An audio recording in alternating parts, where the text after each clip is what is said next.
Hello बच्चों, आपके अपने YouTube चैनल साइंसेस पर आपका वेलकम है। बच्चों, हम बात कर रहे हैं क्लास 10 बायोलॉजी के चैप्टर फर्स्ट, जिसका नाम है जय प्रक्रम, जो कि बहुत ही महत्वपूर्ण चैप्टर है आपकी बोर्ड परीक्षा के लिए। ठीक है, इसमें बच्चों हमने पार्ट 1 में बहुत सारे टॉपिक्स को कवर कर लिया है, जैसे पोषण किसे कहते हैं, पोषण के कितने प्रकार होते हैं, प्रकाश संश्लेषण किसे कहते हैं, पौधे अपना भोजन किस प्रकार निर्माण करते हैं, इन सब चीजों को बच्चों हमने पार्ट 1 में कंप्लीट कर लिया है। आज का जो हमारा वीडियो है बच्चों, वो पार्ट 2 के रूप में है, यानी यहाँ पे आपको पार्ट 2 वीडियो में रंध्र या स्टोमेटा के बारे में जानकारी मिलेगी। तो बच्चों, अगर अभी तक आपने चैनल को सब्सक्राइब नहीं किया तो चैनल को जरूर सब्सक्राइब करेगा और वीडियो को ज्यादा से ज्यादा शेयर करेगा। बच्चों, वीडियो में लास्ट तक जरूर बने रहिएगा। देखिए, अगर हम बात करें रंध्र या स्टोमेटा किसे कहते हैं, तो आइए एक छोटी सी डिफिनेशन आपको मैं दिखाता हूं कि पादप की पत्तियों तथा अन्य कोमल वायवीय भागों के बाह्य त्वचा में छोटे छोटे छिद्र पाए जाते हैं, जिन्हें रंध्र कहते हैं। जिन्हें क्या कहते हैं बच्चों? रंध्र कहते हैं। प्रकाश संश्लेषण के लिए गैसों का आदान प्रदान रंध्र के द्वारा ही होता है। ठीक है, किसके द्वारा होता है? रंध्र के द्वारा ही होता है। अगर आप स्क्रीन पर देख रहे हैं तो आपको एक लीफ दिखाई देगी, पत्ती दिखाई दे रही होगी।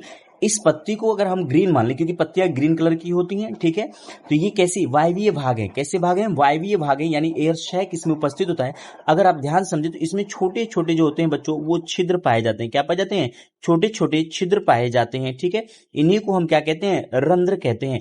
ठीक है, क्या कहते हैं? रंध्र कहते हैं। तो पादप की पत्तियों तथा अन्य कोमल वायवीय भागों के बाह्य त्वचा में छोटे छोटे छिद्र पाए जाते हैं, जिन्हें रंध्र कहते हैं। अच्छा, इन रंध्र का काम क्या होगा? ये बच्चों प्रकाश संश्लेषण के लिए क्या करेंगे? गैसों का आदान प्रदान करते हैं। क्या करते हैं? गैसों का आदान प्रदान करते हैं। क्योंकि आपने पढ़ा है प्रकाश संश्लेषण के लिए हमें CO2 की जरूरत पड़ती है। किसकी जरूरत पड़ती है? CO2 की जरूरत पड़ती है। तो ये क्या करेंगे? ये कार्बन डाइऑक्साइड को अपने अंदर समाहित करेंगे ताकि प्रकाश संश्लेषण की प्रक्रिया हो पाए। ठीक है, प्रकाश संश्लेषण की प्रक्रिया के बाद जैसे ग्लूकोज बनता है, क्या बनता है? C6H12O6 क्या बनता है बच्चों? ग्लूकोज बनता है। ठीक है, और साथ ही साथ यहाँ पे ऑक्सीजन गैस भी निकलती है। ठीक है, तो ये जो ग्लूकोज है, ये पौधे क्या करते हैं? भोजन के रूप में यूटिलाइज कर लेते हैं, यानी इस्तेमाल कर लेते हैं।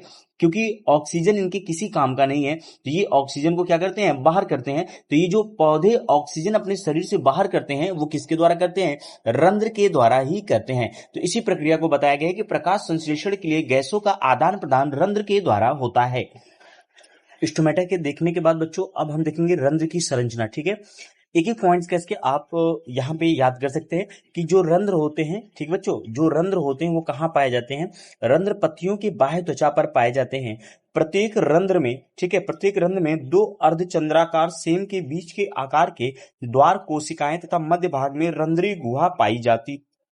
द्वार कोशिकाओं के, ठीक है, द्वार कोशिकाओं की बाहरी भित्ति पतली तथा आंतरिक भित्ति मोटी होती है। इसमें हरित लवक भी पाए जाते हैं। तो यहाँ पे आप डायग्राम में देख सकते हैं कि आप, अगर मैं बात करूं रंध्र की, तो ये इनकी जो पोजीशन होती है, ये कहाँ पाई जाएंगी? जैसे मान लीजिए कोई पत्ती है, तो इसके बाहरी सिरे पे पाई जाती है। कहाँ पाई जाती है? बाह्य त्वचा पर पाई जाती है, यानी यहाँ पे ये क्या होगी? ज्यादातर इनकी संख्या उपस्थित होगी। ठीक है, उसके बाद अगर बात करें तो प्रत्येक रंध्र में दो अर्धचंद्राकार सेम के बीच के आकार की द्वार कोशिकाएं तथा मध्य में रंध्रीय गुहा पाई जाती है। तो अगर आप ध्यान समझे तो ये वाली जो दोनों सेल्स हैं, ये सेम के आकार की होती है। किस आकार की होती हैं? सेम के आकार की दोनों सेल्स होती हैं।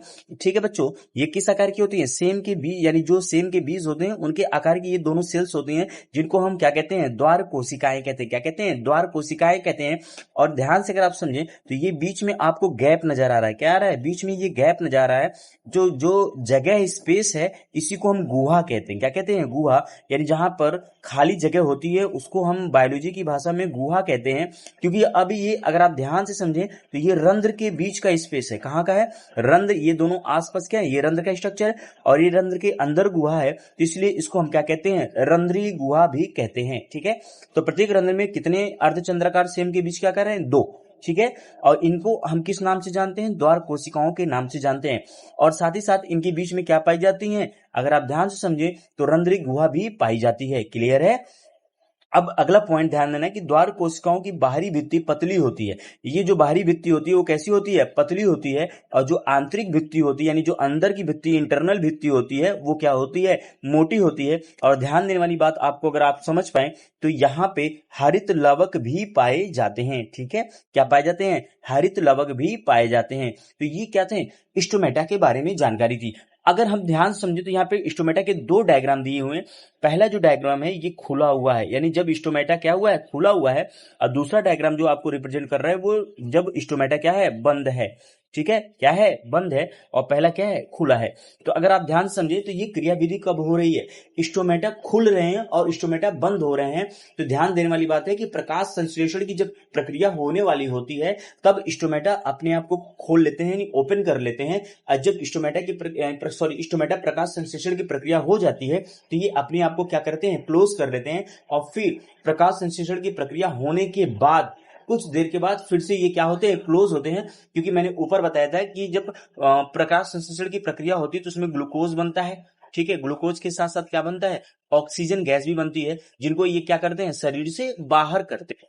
अब अगली हेडिंग जो बच्चों हम पढ़ेंगे वो पढ़ेंगे रंध्र के खुलने तथा बंद होने की क्रियाविधि। यानी ये जो रंध्र हैं ये किस तरह से खुल रहे हैं, ठीक है, और ये किस तरह से बंद हो रहे हैं, इनको हमें देखना है। तो पहला पॉइंट है कि रंध्रीय गतिविधियां द्वार कोशिकाओं पर निर्भर करती हैं। किस पर, द्वार कोशिकाओं पर निर्भर करती हैं। यानी ये जो द्वार कोशिकाएं बच्चों, ठीक है, ये कौन सी कोशिकाएं, जो द्वार कोशिकाएं हैं ये कितना खुलेंगी और कितना बंद होंगी, यानी क्लोज होंगी, ये इस पर निर्भर करता है। ठीक है, तो रंध्र के खुलने तथा बंद होने की क्रियाविधि में रंध्रीय गतिविधियां द्वार कोशिकाओं पर निर्भर करती हैं। यानी ये डोर सेल्स जो होती हैं कितना क्लोज होंगी, कितना ओपन होंगी, ये स्टोमेटा, ये इन पर निर्भर करता है। यानी स्टोमेटा यानी रंध्र के कितना ओपन होगा, स्टोमेटा कितना ओपन होगा और कितना क्लोज होगा, ये किस पर डिपेंड करता है, ये द्वार कोशिकाओं पर निर्भर होता है। ठीक है, वहीं अगर बात करें तो जब प्रकाश संश्लेषण के लिए CO2 की आवश्यकता नहीं होती है तब पौधा इन छिद्रों को बंद कर लेता है। और छिद्रों को खुलना व बंद होना